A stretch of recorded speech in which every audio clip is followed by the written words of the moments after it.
There's a mat in that bush someplace. There is. He's hiding. Is he there yet? No. It's like the talking bush. It sounds like sort of biblical. If the bush sets on fire at some point. I know. Maybe we can turn this recording off. Or should I switch my... Oh no, hold on. Should I turn video on and off? Yes, try your video turned on and off.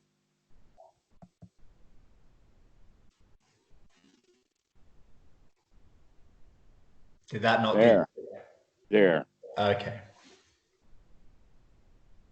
So anyway, before it took a minute to get the video started, we're talking about the marvelous small change in the relationship between you and your daughter, in the sense of each one catching the other one being grumpy. Aha, I see you. I see you grumpy. I like that. In fact, that's a better, I even like that better than I see you, Mara. It's, I see you, grumpy. And so that's good. And you also mentioned that sometimes you can't see it, not waking up in time. And then that's when we get deeper into the dukkha. And then we have a different kind of wake up that is like the difference between sort of waking up at the top of the ledge before we step off versus waking up after we've crash landed. But there's another way of looking at it, in the sense of kind of going downhill, and how far down into it, or how many times do we have to repeat it before we actually do see the suffering, that we actually do see what's going on, and then wake up. The whole quality that we're practicing is to be able to wake up sooner and sooner to the dukkha, rather than having to deal with it at its depths.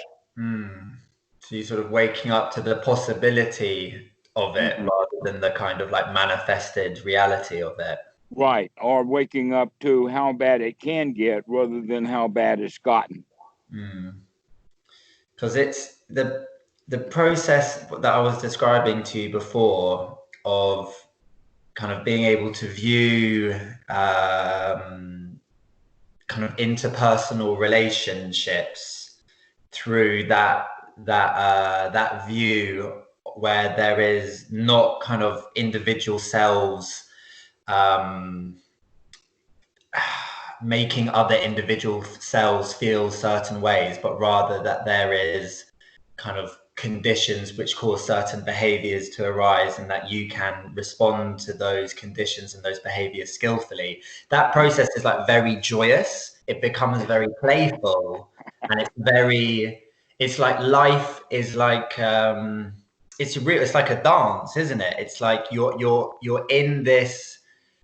You're in samsara, you're in the kind of cycles of up and down, you're in the world of other people, you're in the world of it all, but you are in it dancing, you are in it smiling. You are not, Right. Actually, there are some martial arts movies that take on that kind of a theme, in the sense of, at the beginning of the movie, they will have very good fighters, like black belts, okay, and they're ready to go, and they're standing, and they're getting ready to fight, and they dance around each other, and then they start fighting and all of that kind of stuff. Okay, but later in the movie, it's time to bring the old master out.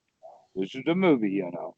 And when he comes out on the stage, he still is with the guy, the black belt, the one who's showing their power and dancing around and getting ready for the fight. But the old guy's just standing there. He may even look around the room and say, "What is this guy?" And so that's where that confidence that we're talking about, it can get to that level that Mm. we can joyously take that on. Now, this is not martial arts in the way that karate is, but this is martial arts of the mind, Mm. that we know that we can handle things very well. But this is kind of later. The question is, first, can we see dukkha? Mm. And that kind of the point that I'm making is that it's it's at different levels for different folks for different strokes. Some people have to really do it. Possibly an easy example is Eckhart Tolle. Mm. His Mm. story is that he felt so bad and Mm. his life was so miserable, he just decided to quit and sit down on the park bench. And he stayed on that park bench till it didn't hurt anymore. Mm. Well, probably he was doing something that could be put into the framework of anapanasati, including beginning to watch what was going on around him rather than watching all of the misery that got him to the park bench. Eventually, he's going to refocus and change his attention, because something's got to change. Other than that, people can sit on a park bench and just feel bad. A lot of people try that long time, just sit, feel bad, Mm. and uh, kind of pine for what it might have been like, or pine for some help or something. But Mm. basically, there's a state of misery. So, Mm. in this regard, the question is, kind of the question would be for Eckhart Tolle is, how far do you have to understand suffering before you figure out that it's time to get out of it? Mm. When do we begin to make the choice that we can really see the dukkha? And better is when we're 6 and 7 years old, because then we have a good life ahead of us, when they can begin to figure out that we can play, if we don't have to uh, be in a pouting mood, a pity party, or whatever, that we can wake up out of that and feel good. Our choice. Mm. Kids have that choice too. Mm. But and I find Kitty sometimes, I don't understand why she makes the choice to feel bad, but Mm. they do.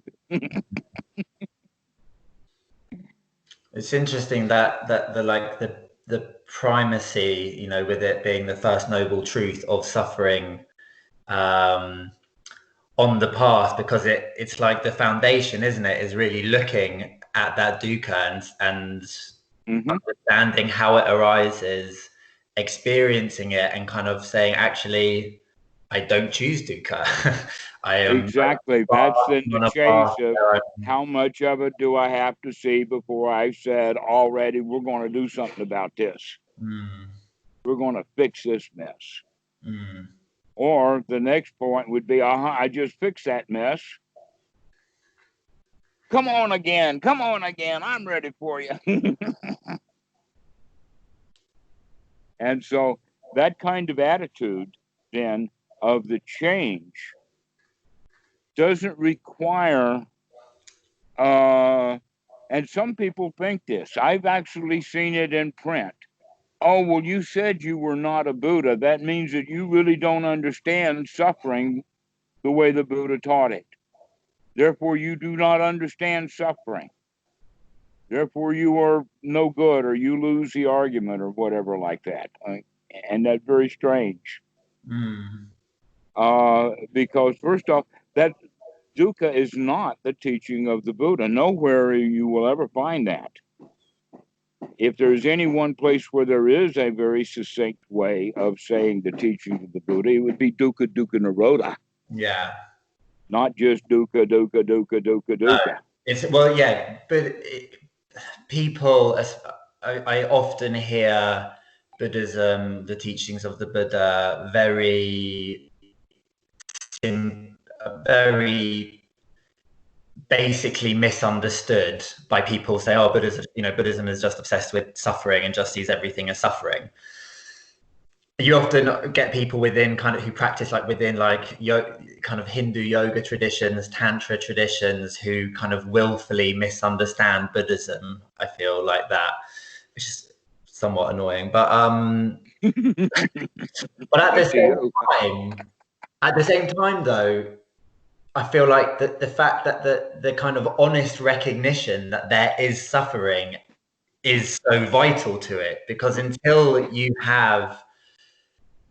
that is understood, you can't start moving away from it, right? Like if people are kind of quite blindly going, well, no, it's not that bad, without really doing any investigating, without really having any kind of level of mindfulness of their feelings and how their feelings manifest and of their behaviors, and do you know what I mean? Then they can quite blandly go through a life which is actually pretty, quite full of suffering, kind of going, no, everything's fine. So that's a really interesting way of putting it. That perspective, it would be like in the context that I just spoke, is that only the Buddha knows suffering, really knows it. And that crying child does not know suffering. That child is ignorant of suffering. No, the guy who just said that's the one who's ignorant of the suffering. That child knows that suffering. Yeah. He just doesn't necessarily have a context within which he can use that suffering to move towards flourishing and the letting go of suffering. That's what you need the Buddha for. Yeah, actually, what we need the Buddha for is to say, look at what you're doing. Yeah. That's the wake up call, is to wake up and look at what you're doing, including look at the way that you create suffering over and over and over again. We create suffering. One of the ways we create suffering is by putting identification upon ourselves. We do that a lot. We identify with political parties, we identify with ideals, we identify with religions, and we even identify with labels like within Buddhism. Oh, I'm a Sotapanna, oh, I'm an Arhat, oh, I'm a Sambuddhasa, And the problem with giving oneself labels like that is that you've almost painted a target on your back. You've almost put on enemy's clothing and are walking out in public. That them's fighting words when people claim things. In fact, that was the problem with the in the time of, and before of Jesus was, what's a Messiah? Anybody who claims to be a Messiah probably is not the real deal. Or in that regard also, the Tao that can be spoken is not the Tao. Or in that regard, those who have something, let's say it this way, those who have wisdom will have enough wisdom to not make such a big target of themselves. Because they're inviting people to attack them. So we have to be careful to not identify and advertise that identification. So right in the beginning, we're actually inviting attack. Later, what happens is someone who is claiming to be something that they may felt like they were at the time, but then they put it in print, and now later they go back and say, was that really a good idea for me to say that or not? Do I really feel like that I'm up to the standard that I have now? So it's kind of inviting trouble from both without and within. So it's Precisely. Yeah. And yet those maps, those attainments, that they are there to be used skillfully, right? Like skillfully used, the idea is that they are a helpful tool for understanding where your work lies, where your Precisely. think of those labels and the definitions and meanings of those labels as nothing more than mile markers. And the mile marker is only useful when you see the mile marker, when you arrive at that point. And you can say, okay, this is what's happening. This is where we are. This is the mile marker. But going around and making up magical mile markers that I can pick up and throw at other people, that's not a good idea. Or getting to the mile mark and building yourself a castle there with a moat and a banner. Yes, exactly. You're not Right, filling in or exactly. taking down. That's just a different analogy for throwing the mile marker at other people. Yes, exactly. It's the same thing. So it's better than to not get into the kind of argument where one claims something because they're only making a target of themselves. And that the thing that's kind of funny is the guys who are most likely to claim a label for themselves are the very guys who do not quite understand the technical definitions that many Asians will use to say, well, if he's claiming that label, that means he's got these qualities, da, da, da, da, da. Does this guy have this quality, da? Does he have that one, da? Do I see him behaving in such a way that he proves that he does not have this one at all, you know? And so this is what we do when we set up ourselves. We make ourselves targets. But what happens in Thailand is something completely different. And that's all. There is a word of mouth, but it's almost like one private conversation to another.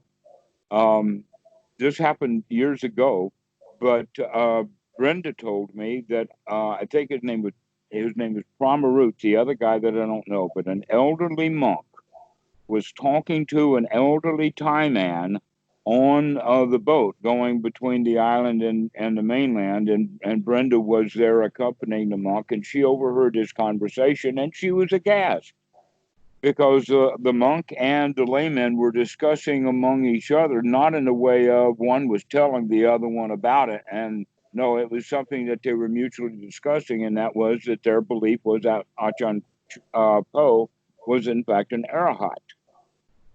And she didn't understand that whole point at all.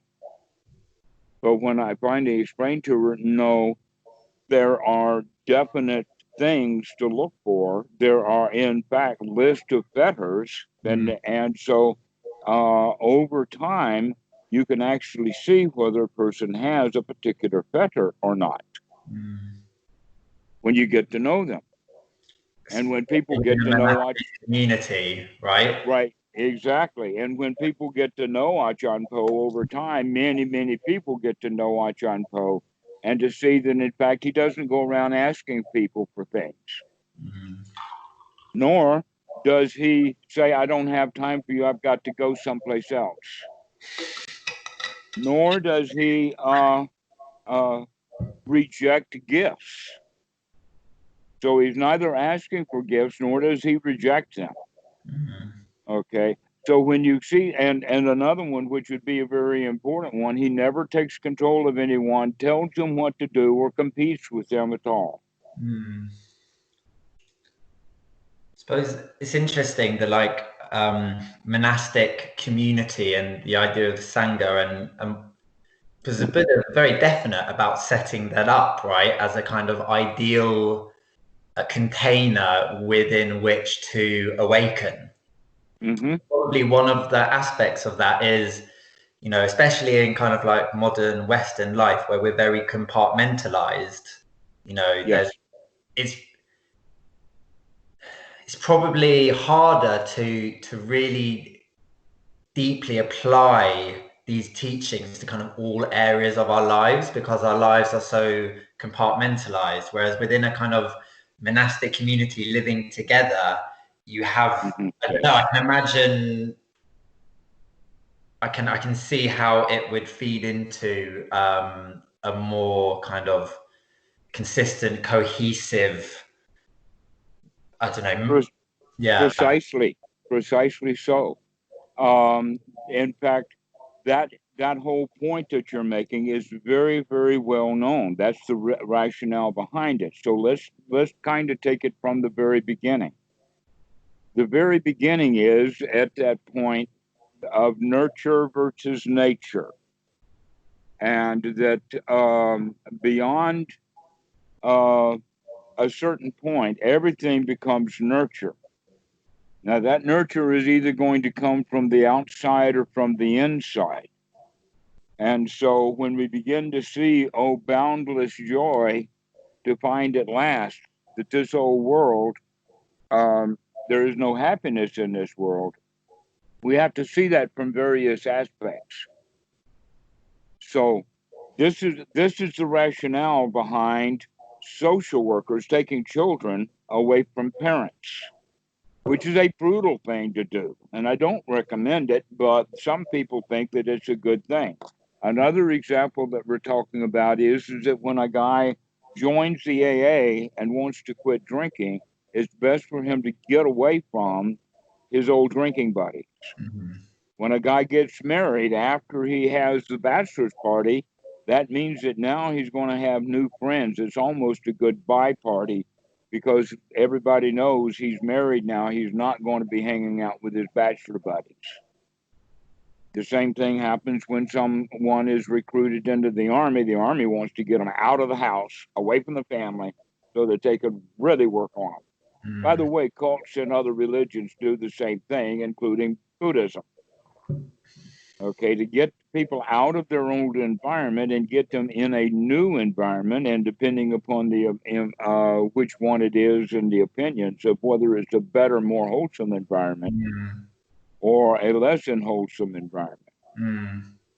So I would recommend to go to some temples and not others, and not the military for sure.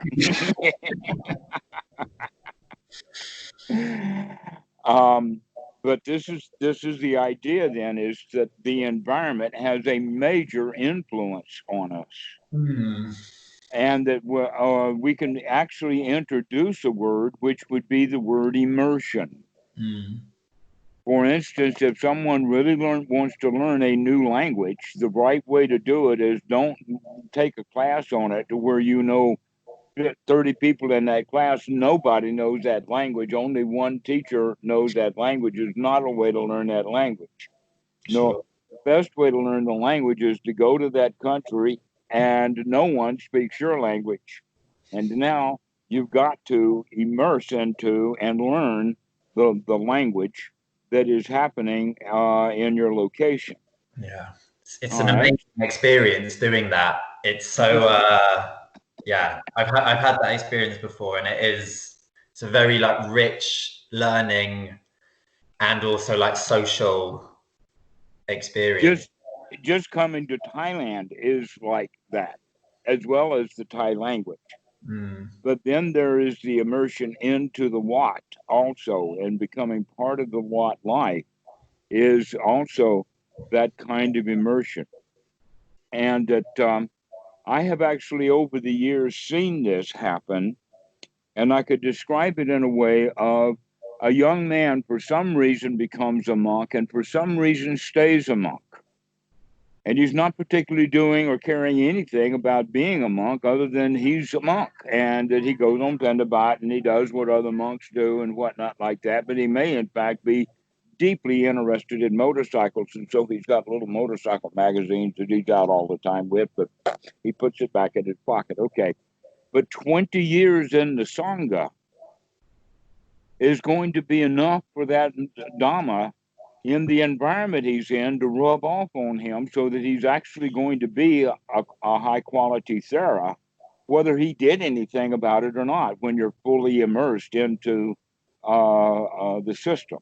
And so that whole quality of being immersed has a profound value, especially when you're around folks like Bhikkhu Buddhadasa, Nachan.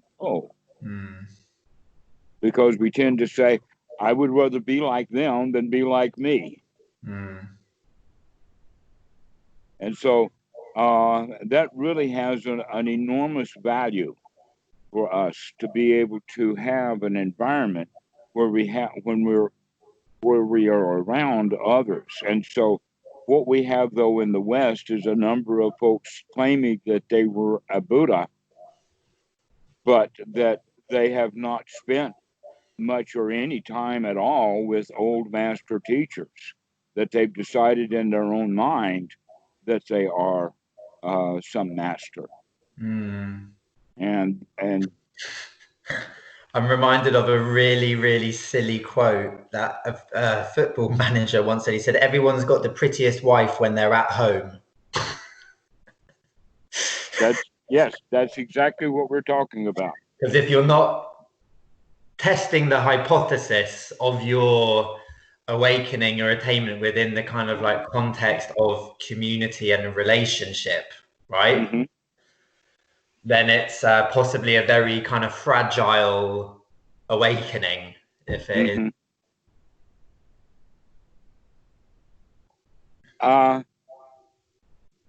Yes, well, let us say that it is partial rather than fragile, because we wake up to things sometimes slowly. And so there can be epiphanies, there can be awakenings, there can be major changes in one's life, but that those changes, which let us say may be necessary but not sufficient, the student becomes confused and says, not only were these changes that happened to me necessary, but they're also sufficient, and that they're required, in the sense that there may not be another method, that there may be other things that are sufficient. Hence the point about the guy on the park bench, Eckhart Tolle, and others who say that, well, my experience is like Eckhart Tolle. You know, I don't need the Buddha. I don't need your scriptures. I don't need your what. I don't need your uniforms. I don't need your book. I don't need anything, but I am, because I've done something that included a whole lot of suffering. And then they decided not to suffer, and that relief from no longer suffering at the level that they were gives them that kind of freedom that then puts them over a hill that they haven't yet climbed, but it puts them over it mentally, so they will go around claiming things. Overestimation. Go ahead. When you're talking about being sufficient, you're talking about those insights and or trainings being sufficient enough in their depth and in their kind of strength to be consistent. Is that what you mean by sufficient? Like, yes. Well, they think that they're sufficient, when in fact really what's happening is it's not well tested. Yes. Yeah. It hasn't gone through really heavy stress tests yet. It hasn't been. You need to get children.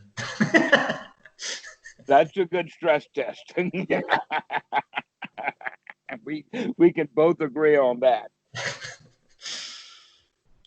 The question is not so much, are children stressful, but the question really is how can we get these poor children out of their stress? We see that they manufacture it even when we don't advise them to. So you can imagine how stressful kids get when people are actually adding to it. That, again, is that environment. We need to be able to change the environment to a more wholesome environment for everyone. Because this environment is not, and people know that. There's a lot of knowledge of Dukkha going on right now. A lot of waking up to a whole lot of Dukkha going on.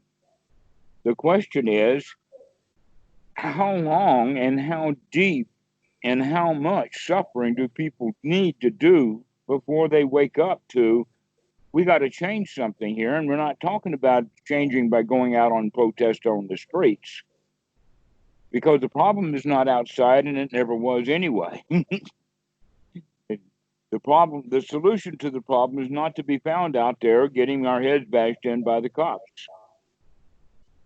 And so, but rather to leave that environment completely, to stay out of that, because it's generally unwholesome.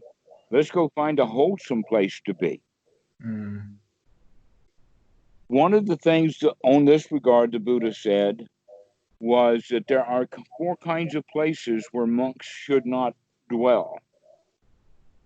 One is in a flood, another one is in a famine, another one is when there's pestilence, and another one is when there's war, which means if the monk finds himself in a war zone, get out of it. Go someplace where there's no war, where there's peace. If he finds a pestilence, go away. Well, right now, that's what we have in many places around the world. We've got both of them at the same time. We got war on the streets, and we've got pestilence. And the right way to deal with both of them is to get away from both of them. Stay away.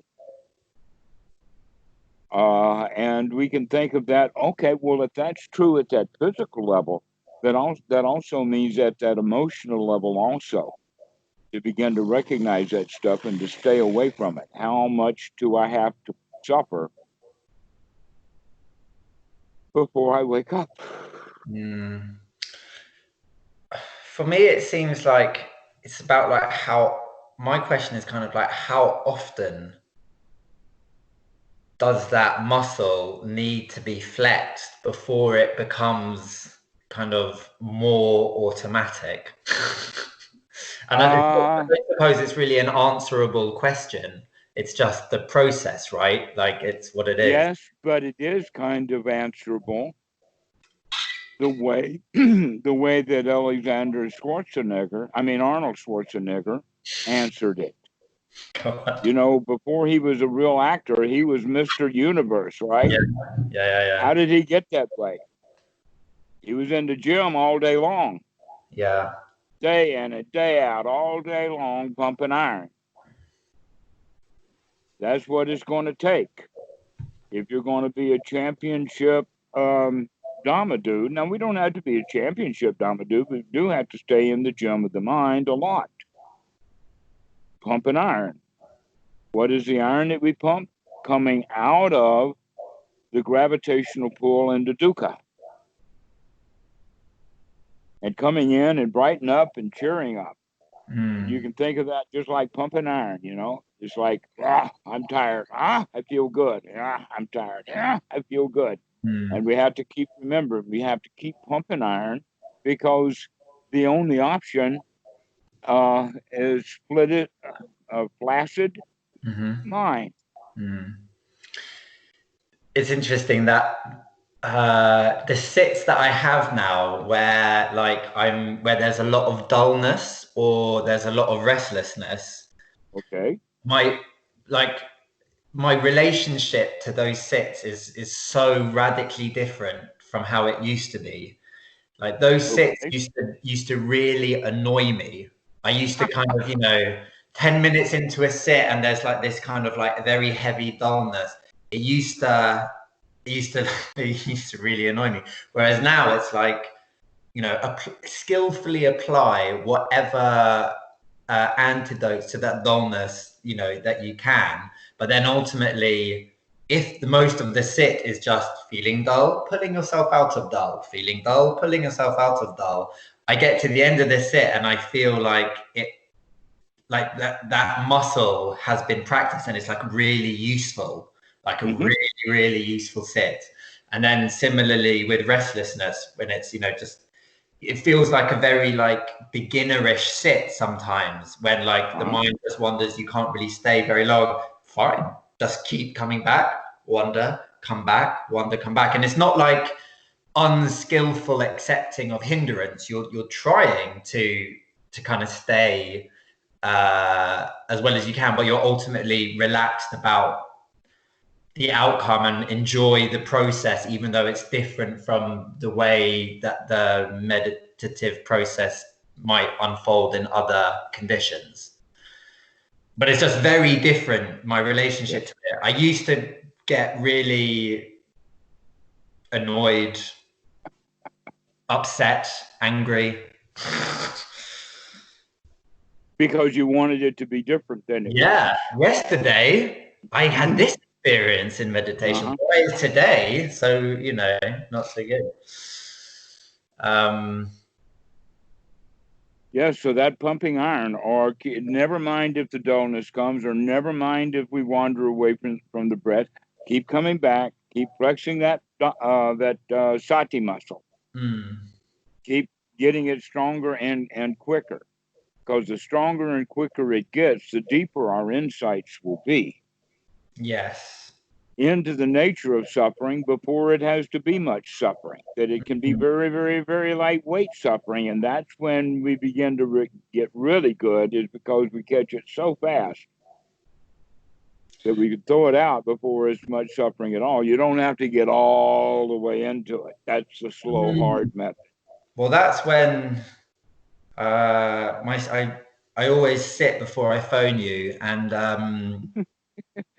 I mostly sit after I phone you as well. But before we spoke, the tail end of sitting with the steps of Anapanasati, and like in that fourth tetrad, and just kind of in this state of like very expansive,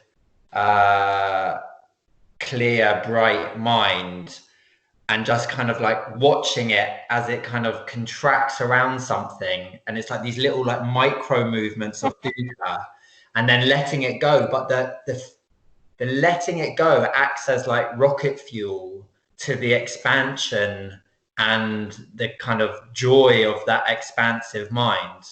It's almost like it's the contrast to the slight suffering involved in contracting around something in your mental landscape, and that contraction is selfing, right? To a certain extent, going around that thought or that feeling is somehow like pulling together a self out of that expanse, and then realizing that and letting it go just like powers the expanse again, the expansion. That's well said. I like that, especially the part that the letting go is almost like reapplying the energy that's doing the contracting, so that now it expands. It's like almost like we've been pushing on the spring, and when we recognize we've been pushing on the spring and we let go, the spring pops back out.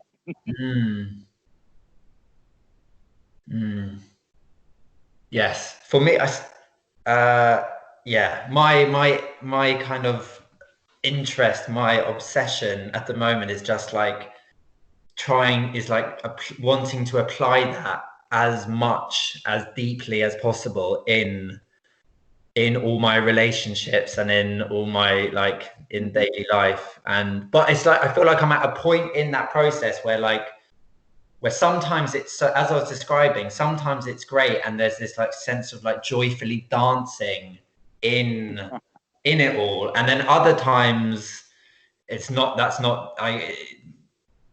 It seems to not be available, that view, even if there's sati enough there to go, yes, there's suffering right now, I'm reacting. Even if there's like an awareness during it, it doesn't seem quite like there's the spring action isn't quite right. Yeah, That's a little bit later in the process, and it is also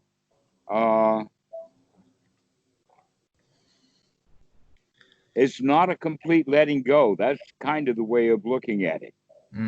That we don't give it a chance to actually spring back out. That we're compressing, and then we recognize that we're continuing to compress it, but we don't quite let it all out yet. yes. We don't let go. We don't just boom. Almost as if we're not used to letting go. We're used to holding and pushing and struggling, and so.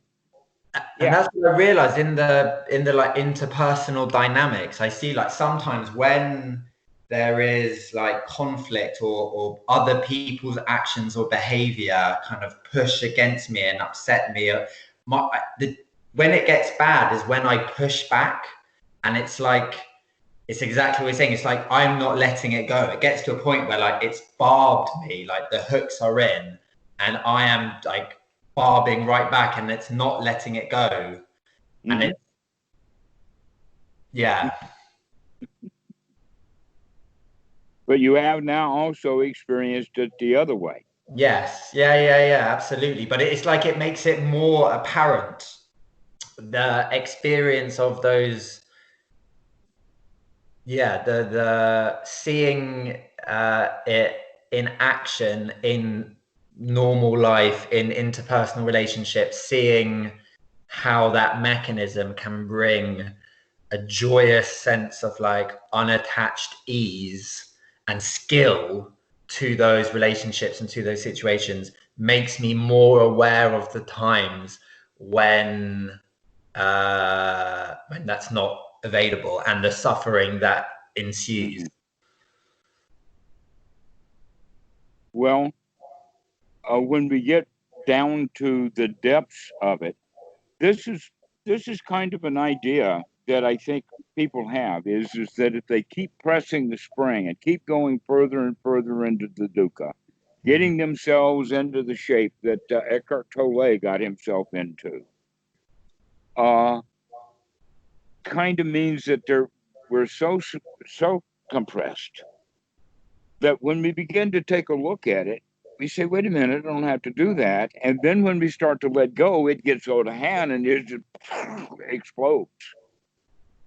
And that's when they have the idea, oh, that's what, not, oh, wow, what a relief it is. But that's such a big relief that it's an all-time, all-lasting relief. And that's when they begin to claim I am Buddha, when in fact, no, they've just had a major, major release. But they'll go back to pressing that thing again. They need to keep watching doing that. Yeah. Till they begin to recognize, wait a minute, I can't let it go over and over and over again.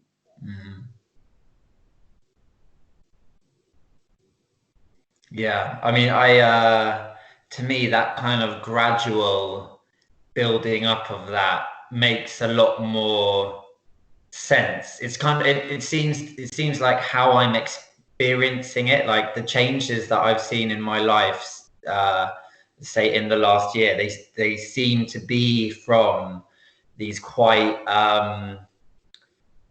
say mundane is not quite the right word, but it's like quotidian, like I don't know that one. it means like mundane, I suppose, works like a mundane build-up of insight rather than through like kind of big lightning strike moments. It's like all of the straws on the camel's back before the last straw that broke the camel's back. Okay, how many straws do we have to put on that poor old camel before it finally bites? And so that's the way of looking at it. We don't have to let it build up so much. In fact, the more we understand, the more we want to be gentle with that poor camel and not load too much on it. Yes, and also like different situations in life, right? Like Eckhart Tolle was a single man with no responsibilities. He could allow himself to get to a kind of suicidal level of suffering and then have a kind of like, similarly sized release. You could too. You could walk out of your house right now and find the nearest park bench and set yourself into how bad can I feel? Yeah. I think it's more common than you realize. I mean, in my life, like I've gotten to some pretty dire moments. One in particular about 7 years ago, but I don't have it in me to go there anymore. No, that's what I wanted to hear from you. Yeah, I challenged you, and you said, "Oh no, I'm not either." Yeah, I wouldn't believe it. Like I'm already able to see the path clearly enough to not take that suffering so deeply, seriously, and personally. So it's much more like the line graph is like this rather than like. Exactly. That's the point that I'm making here. And thank you for stepping up to the challenge. Yes, you're not there now, but there are Eckhart Tolle's out there. So it's better if we could have mentioned that he doesn't have to destroy his life before he finds enough suffering to wake up to it. That he can, in fact, wake up to. In fact, the whole training is to wake up more and more and more to seeing it lighter and lighter and lighter so we can catch it before it has any effect at all. One last thing on that, which is kind of important that I haven't really talked to students nearly enough about, but Bhikkhu Buddhadasa is really big on this, and that is the concept of the little nibbana, or that people are in void mind on a regular basis, or that people are not, in fact, suffering all the time at either a small or a heavy level. That there are times every day when every one of us comes out of our suffering and relaxes. Sometimes that can be when someone takes a bite of food and they really enjoy that food. And they're just, just relaxed. So pleasurable. A little nibbana. Or maybe when the old man comes home from work and he plops down in the easy chair and just, and he just goes into a state of pleasure. Every one of us does that from time to time. Every day from time to time. And so part of your practice now should be incorporating the wake up so that when you wake up to find out you're already in a good state. You don't have to wake up in dukkha and throw it out. You can wake up already in a good state, which I believe you're beginning to understand anyway, that I'm not telling you anything that you didn't already figure on your own.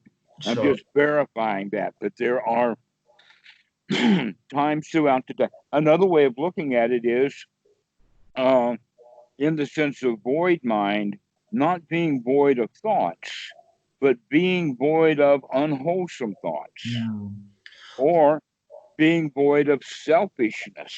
Well, it's like being void of like attachment, right? So like the thoughts are there, but you are not attaching around them in a kind of clinging, selfing. Right. Exactly so. And so these are common feelings, and people are many people, in fact, are naturally jovial. They're in this state so much that they don't even want to hear about Buddhism. It doesn't make any sense to them. They're not really enlightened because they're not knowledgeable of the processes that are going on, but their processes that do go on are generally not very harmful for them. But for most of us, we're somewhere in between. But we can all come out of it. There's a thing in psychology. It's like they sort of suggest that people, by the time they become adults, have a kind of baseline hedonic state. And some people's baseline hedonic state is one of, as you kind of describing, content, jovial, friendly. Other people's baseline hedonic state is a much more kind of aversive place. And some people's baseline is, I've got to prove myself. I've really got to prove how good I am. And others who are even worse off will say, I've got to prove to them, look how hard I tried, so I'm worthy of their mercy. And so all of these kind of baselines there. But here's the thing about some of this stuff, and that is that the baseline has to do basically with development, psychological development, in the sense of the development of a child. So that every child, according to Freud, every human adult is somehow stuck at one of these childish places. And so that will give them a kind of a personality, like an oral personality, an anal personality, a phallic. You've probably heard about all of this anyway. So now you're actually pointing it out, because in a more modern psychological system, they're beginning to also understand that teenagers are not mature enough at all to make the kind of adult decisions that they would make if they were 25. Yeah. That there is a further development of this frontal cortex to where we actually begin to wake up and become adults. The problem is that most individuals don't spend enough of their hours, much of their time, with that thing open, awake, and fully functioning. And so we spend a lot of time in the reptilian brain, back in the old childhood. Especially, I would say that one of the deepest ones, and I've been around several people like this, and it's called an abandonment issue. Yes, they're saying attachment theory is like a very interesting frame through which to see these developmental blockages. So this is a kind of a worst case scenario, but that's often a way of educating people. When we stay at the very subtle level all the time, they'll often miss it. So if we can come up with a really gross case. So the gross case is that the child was not being very well taken care of. And so a worker who was working at a project nearby took the child at the age of 3 months and brought it home in Thailand. The mother, his wife, assumed that this was the baby that was actually his child. And so the mother never accepted this baby, but in fact, kind of the whole family treated her as a servant. So this child now is growing up with a very heavy dose of abandonment issue, which means she's very, very clingy and afraid that she will become abandoned again. Because after all, the new family didn't really accept her, that the abandonment that she felt at 3 months was total. And so now she's freaked out completely. And so one of the examples that will happen with someone who has abandonment issue, female, let's say as an example, is that when her newfound husband starts to go to work in the morning, she gets freaked out about being abandoned, and she begins to do any kind of thing she can to keep him at home so that she won't feel so bad, that she really feels bad right after he leaves. That relationship will not last unless this guy knows what's going on. Because she'll fight him, she'll do anything she can to keep him at home, and he doesn't understand because his mentality is, no, I got to go to work. We'll take care of this later. See, I can see in my life how certain issues through that kind of around my early childhood led very, very clearly to this kind of very big,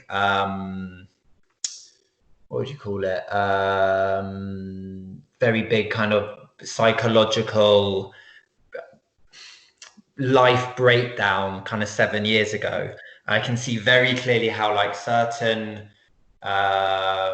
actions led to certain internal positions, which then carried out and put under certain stresses resulted in this kind of breakdown.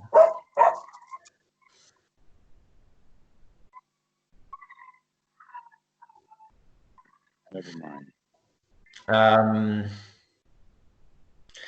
Yeah. So I can see that. I can see that. I was in psychotherapy for 5-6 years. My psychotherapist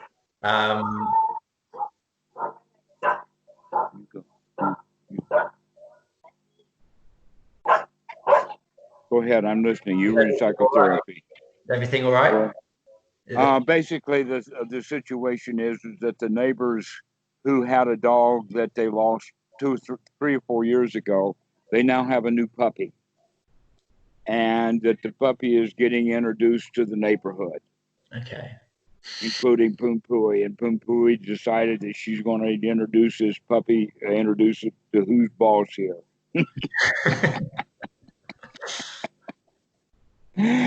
And Poom Poo had found out very quickly it's the humans. They're the ones who are the boss here.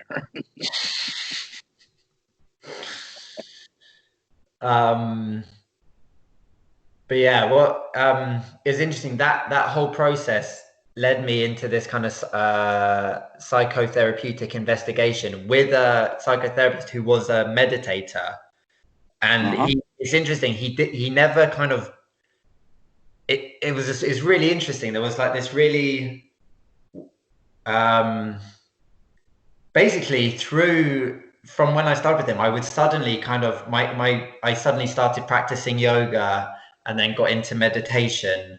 And then kind of, and at every point when I would come to him with this thing, I could see that there was like, anyway, it kind of got to the point in our sort of psychotherapeutic relationship where it was kind of appropriate for him to share some of his kind of story and background. And it was just interesting. He has a kind of very long and deep relationship with the tradition and with the practice of meditation and the rest of it. And it was interesting because in the context of what we're talking about, like the kind of suffering that kind of goes very, very deep back. When we come to a point in our lives where we're able to engage with it, it's like at that moment there's like two ways it can go. It's like either you then stay with all of those issues and you make a big story about them and you identify with them and you talk endlessly about it forever, or you use the kind of the insight or your life experience as a way to kind of launch into the Dhamma, or like kind of contemplative practice, or that real journey for Dukkha Nirodha, or it's like it can either become very selfish, psychotherapy, like it can either come to a point where you're obsessing about the self and you're obsessing about your history and your story, or it can come to a point where you're able to engage with it, you're able to be in a room with it, you're able to breathe with it, and you're able to kind of start the real journey from that point. Well, the whole process of psychotherapy, though, is a wake-up process. Yeah. For the client to keep waking up to things. Levels, I feel. Well, part of the reason that that's true is because generally psychotherapy hasn't figured out the technique of sati yet. Of repeatedly, over and over and over and over again, to wake up to what's happening. Keep waking up to what's going on. Keep looking at that stuff. Yeah. That's the part that's missing, is that often repeated process that we actually intentionally sit down to practice, just like you were talking about when you got drowsy. Okay, well, never mind, I'm not drowsy, and then I get drowsy again, and wait a minute, I'm not so drowsy, and then okay, and so back and forth is just that wake up call, and every time we're doing that, that's exercising that sati muscle. Waking up and keep waking up and keep waking up, because the only alternative is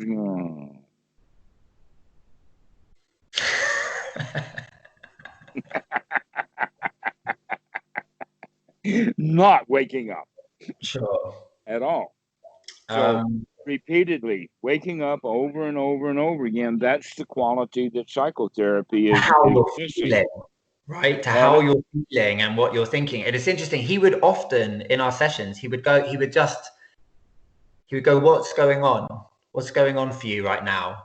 And like he would see that, like, you know, I had zoned out, disassociated, or was getting lost somewhere or whatever. And like at the beginning, I used to find the question infuriating. Infuriating, right? When all he's saying is ta ta ta, wakey wakey. Yeah. Because when your default setting is kind of, and I think for most humans it's like not engaging with what's going on, like being lost in it rather than looking at it.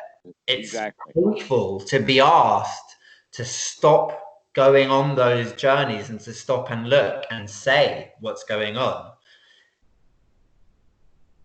Well, that psychotherapist did you a great favor by asking you that, and he probably did often. He asked you that on a regular. And now you're asking yourself, Mm. that's the right way of going. Yes. So we need a whole lot more of that in psychotherapy, Mm. is to help the student to wake up to what they're doing. Look at what you're doing. Well, there is a big kind of current in Western psychotherapy that is being very informed by the Dharma. Like there are a Yes. lot of psychotherapists who meditate, who are immersed in the Dharma, and who, you know, That channel it as a framework, whether consciously or unconsciously, into their. that's exactly part of the rumbling of the mountain Mm. that I think that I mentioned to you, but I've told other students about that. Um, some there's songs about it. I think in West Side Story, something's coming, something big, Mm. something's going on. Okay, the mountain is rumbling, Mm. and that mountain rumble has many different components. It has Christian components. It's got racism components. It's got people marching on the street components. It's got everybody loves Donald Trump components. It's got everybody hates Donald Trump components in it, and it's just almost like a timpani symphony with all of this banging going on. Something's going to happen. Mm. And I think that is, and part of that is kind of an explosion with the Dhamma Mm. that is beginning to catch on, and more and more people are, let us say, more and more ready for the supramundane Dhamma, Mm. because they've had it up to here with the magic. They want the real deal now.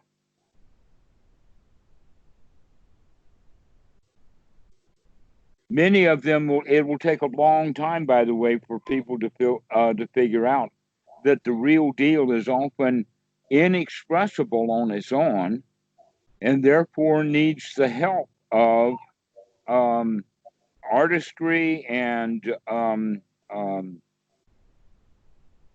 illustrations and other things like that, and also even using magic as an example, or as a metaphor, or as a method of teaching a truth or a reality that on its own is very difficult to learn. Mm. Now I invite you to look over your shoulder on the wall, and you'll get exactly what I'm talking about right now. Yep, that's it. That You is a magical practical. it's a magical representation of a very, very profound way the mind works. Mm. But you're right. It's hard. What I've found interesting is like, you know, you when you first start sort of learning about the teachings of the Buddha, it all sounds so kind of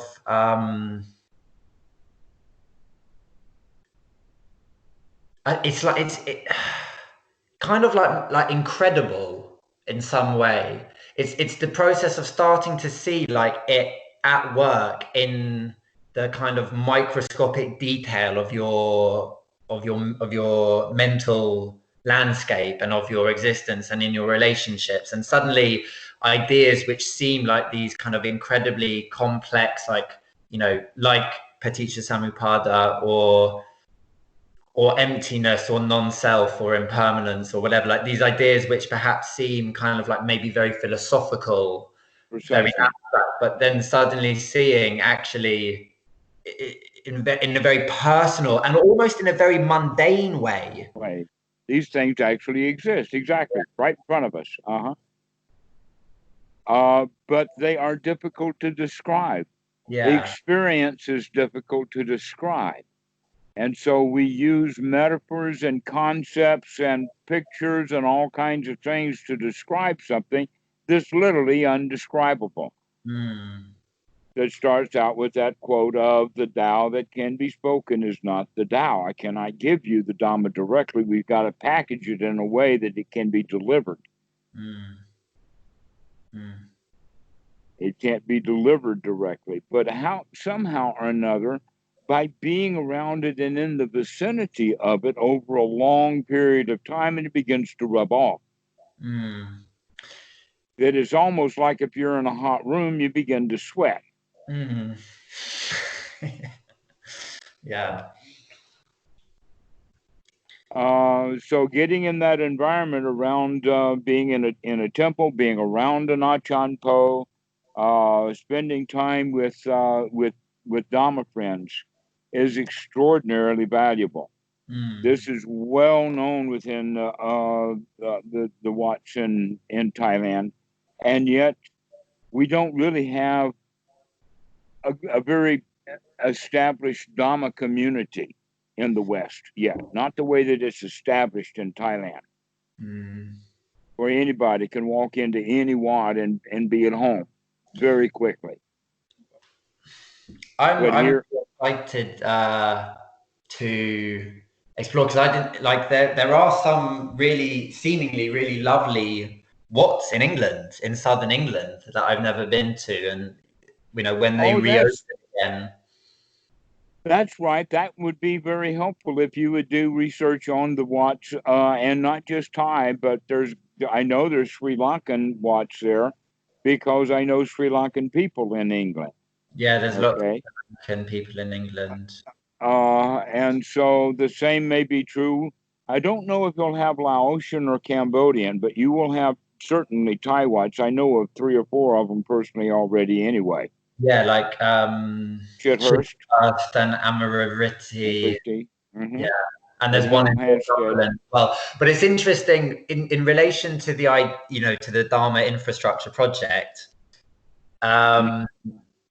See, they are already offering retreats and already sort of teaching, right, with English language, senior teachers who are native English speakers. Excellent. We need to be friends with those guys. We really that's our meat and potatoes of our organization right there. And we want to get even more Westerners involved with that. You see, the Asians, how to say it? The Buddha said it this way. I can even tell you which sutta it's in out of number 139, but he mentioned that the Dhamma should be spoken in the native language of the audience.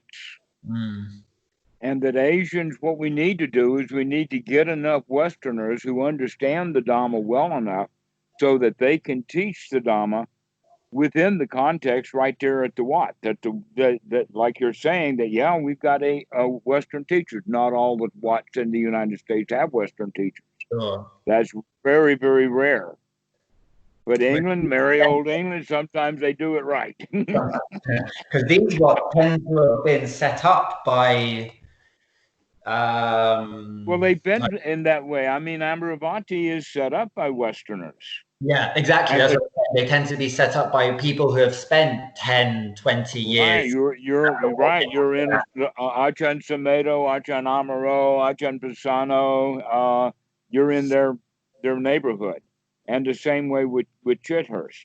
But there are other Watts in Thailand that would very much, in London, Thai Watts in London, that would very much like to not compete with these other Watts, but to also offer open Dhamma, to bring it up, to bring it out. But they might not have the English language or or not, maybe not even the language, it's sort of like cultural language, right? Like harder for them to speak to Westerners because it's a new culture or whatever. Yeah. That's the very topic that I just sent you. I saw that the message that Noah had sent us, very exciting. That it's kind of jumping out of the page now. Pardon? That it's like jumping out of the page, right? It's like yes, right. When you see the rocket rolling out on the launch pad, you said, "Hot dog, they've been busy." Yeah. Yeah, that's the kind of stage. We haven't gotten anything off the ground yet, but we're in the planning stage. We have Willie and Kobe, 2 Chinese gentlemen, both of them computer scientists, putting a web page together. Yeah. And as you saw, Noah is, let us say, all in for it. Pardon? Kind of dealing with it like the proof of concept, like trying to actually do one of these retreats, right? So that there's a kind of concrete example of the way it can work and the benefit. And we got all the ingredients we need right there in Seattle. Because Seattle has a very, very established kind of community of practitioners, right? That's what the word spud means there. Seattle Pragmatic Dhamma. Underground.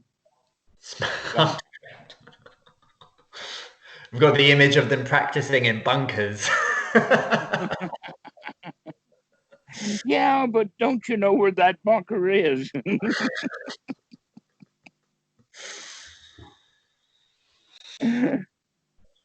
So this is what we're working with, or playing with, actually, is organization, because putting together this kind of organization will bring the various folks that are doing various pieces of it, will bring them together to bring about a community of Westerners who know about the super mundane, non-magical Dhamma.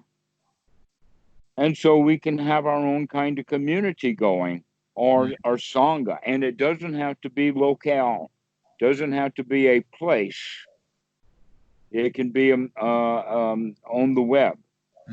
But it will be so mutually enriching, right? If there are like in real life locales as well as a more kind of global and remote. Yes, exactly.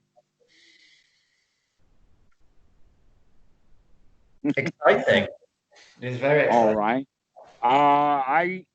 I would prefer to use words like enthusiastic. Yeah, so exciting has a connotation of kind of subtle suffering in there, doesn't it? Yeah. But curiosity and a feeling that something's coming. Yeah. That now is not the time, but now is the time to be getting ready for something coming. Yeah. We've got the coronavirus shut down. Every one of these watts is shut. Yeah. So when they open, we'll come and have fireworks or something. Yeah. And so, yeah, I think that we can help a community, because when I see Dhamma, people going to Reddit to find Dhamma, they generally find competition there. That one person will ask a legitimate question, somebody else will reinforce that question, and then they'll have a half a dozen people getting into a fight over who's got the better answer. And so it winds up being kind of ordinary. I mean, it's a marketplace now. Or I suppose the other thing, they'll have people coming from such a kind of wide variety of practice traditions that as a beginner, it's very difficult to find the thread through, right? It seems like that's what we need to also work with, is there's a unity here. There's a thread. There is a connection between Zen and Theravada Buddhism in Thailand that is so strong that people don't recognize it. That Zen people regularly come to Thailand, and I guess Thais go to, no, not so much to Japan, but Zen's very big there. There's also something really, and you'd be interested in this. The Thai monks, by and large, many of them are into yoga. Is that like a kind of existing native tradition of movement practice within Thailand, or is it a kind of more recent interest and kind of old? No, it's old. It's so old. You probably heard that in China, they're on in early mornings in the parks, they will have a group of old people doing Tai Chi. Yeah. They do that in Bangkok too. What do they call it? What do they call it? Do they call it Tai Chi? Do they call it yoga? I honestly don't know. Yeah. You got me. I do not know the Thai word for Tai Chi, but I would have a strong guess that it would be Tai Chi. because, in fact, the word chi is a Thai word. Really? Okay. And it means exactly the same thing that you would expect in the other languages for it to mean. Yeah, that chi for life force or energy, or and it's associated with the breath, just like Tai Chi is. But I'm not sure about the word Thai with it, because for the Thai people, it's not Thai. Yeah. Maybe it's Gen Chi or something. I don't know. Okay. Wow. Interesting. But yes, the Tai Chi and yoga and all of that is practiced within the Asian community in Thailand. And the interesting thing about both Tai Chi and yoga is because of the cultural baggage around monks dancing. The monks don't do the Tai Chi or the yoga in public. It's Oh. done way off on the side where lay people are not looking. And the reason that I know that was because at Wat Soen Mok, um, a German wanted to do Tai Chi, and he was sent to meet the right monks and go to the right place, and they did it together. And so, yeah, those kind of practices are there.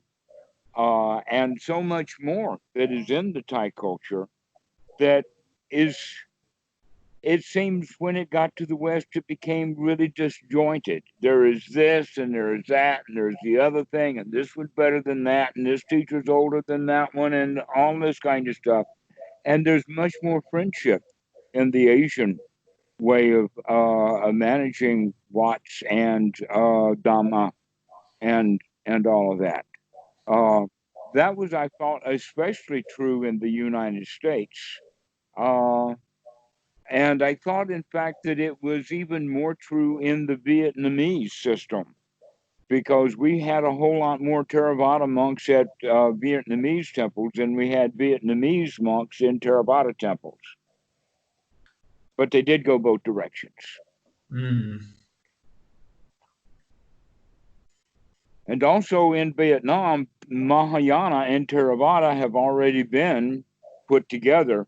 That was required by the government to stop infighting and stop having two different Buddhisms in, and so they have successfully merged with no problems at all, or very minor. Not doctrinal problems, but rather political issues, but not much. So the whole quality of Asia is that Dhamma is one, and we're all Dhamma brothers, even if we practice differently. But in America, oh no, it's my tissue paper is better than yours, and my dog's better than yours because it eats kennel ration, and there's just so much competition with this. Yes, I think you're right about the marketplace element. Like that is what, if everything is a marketplace, then it's natural that things compete, right? Like if the marketplace is the kind of dominant paradigm, then competition will follow. Well, as a kickoff then for the end of this talk, let's talk a bit just about that video that I had just sent around on the guy that his name is Richard Wolff, and I call him the Buddhadasa of economics because he is in fact teaching Dhamma, socialism, Marxism. Marxist Dhamma is really great. It's almost so brilliant that I said, I got to teach that one and I got to teach this. And I said, wait a minute, I'll just send the whole thing and let everybody get a load of it. And so this is a way that we can begin to change society. Something big is coming. And that if we can find, in fact, the Dhamma may help push along the whole idea of owner cooperatives. I think that England is further along than the United States about taking businesses away from a single owner or a board of directors and let the whole business become democratic. There's a history of that in Britain, but sadly, that paradigm has, from the 1880s onwards, so, you know, it's sort of in the descendancy, where but hopefully now, It needs help. yeah, there is a tradition of that, yes. Yes, and it needs help. We need to help wake that up to bring Dhamma to the West, and the horse that it rides is socialism. Well, in Britain, unlike America, socialism is not a kind It's of... a dirty word. Socialism is a dirty word in the United States, right? It's un-American. It's if America is greed, greed, greed, suffering, more suffering, then yes, that's yeah. And they need help. Yeah. And this is part of the, and they know that they need help. That's what the mountain is rumbling. There is change in the wind. There is an energy building.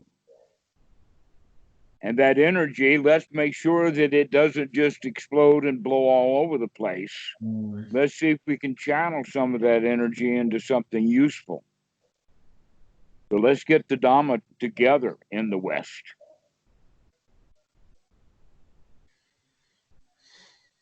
Let's take the capital out of it. Yeah. And the ism too. Or the me-ism. All right, so enjoy that film, and we'll look forward to what happens next. I haven't actually asked you to do anything in particular yet, but I'm thinking that you might find something that you want to do once we get going. I'm very happy to write anything, to like write letters to people, to write or research, like any of that. Very happy to. Okay, well, the writers group in this crowd is Tim and Agnes. Okay. So it would be great if you could get in it with them. And then later we can do some database research. There's a lot of research that needs to be done, including getting the email addresses of all of the Dhamma teachers that we can find. Yeah. And that's not just one person's job. That's going to be everybody's job. But we want a very, very long, complete list of Dhamma teachers in the West. If you can't shut up about the Dhamma and you've got an email address, we want it. Yeah. Sure. Okay. Well, shall I speak to Tim and Agnes about coordinating or between us, kind of thinking about what can be done and having a look at that. Okay. Yeah. Do you have their Skype connections? No. I'll send it to you. I'll have their okay. email addresses. But you do have their emails. Great. Yes. All right, Matt. Well, we'll see you later. All right. You enjoy your daughter because you've got work with her to do. Yeah. I'll be with her in an hour or so. Be well, Dhammarato. Thank you very much. Okay. See you. Bye-bye.